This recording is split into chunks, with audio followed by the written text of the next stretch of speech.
आज छोटी जी पंजाबी नज़म है और सुन लो फिर जा जमाने थोड़े कि उत्साह हुसैना वेख लिया सी बिजली बैठे एक भेस से साडी जिंद दी माणी कूकदी असी रुल गए विच परदेस साडा हरदम जी कुड़लाउंदा साडी नीड़ ना कावे अख असा जिंदी जांदे मर गए साडा मद होया वख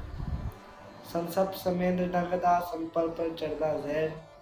साडे अंदर बेले खौफ दे साडे जंगल बढ़ गए शहर अस शौक गमा विच डुबदे साडे रुड़ गई नौ पतवार साडे बोलण ते पाबंदियां साडे सिर लटके तलवार अस नैना देखो घेर के किती बदतर तेरी दी बो ए बंजर रही न माननी सज्जन तेरी सौ असा दुर तू दुखड़े जागदे साडे लेखी लिखिया सो साडी वाट न मेरी दुख दी साडे उगड़ू न मेरो ए नज़म जनाब बाबा गुलाम हुसैन नदीम साहब ऑफ समुद्री फैसलाबाद उन्हें लिखी है और उन्होंने पूरे पंजाब में पूरे इकट्ठा कर दिता है और कमाल कर दिता है असी उन्होंने बेहद शुक्रगुजार हाँ और उन्होंने वजह तो इस नज़म की वजह तो काफ़ी लोग अपनी माँ बोली का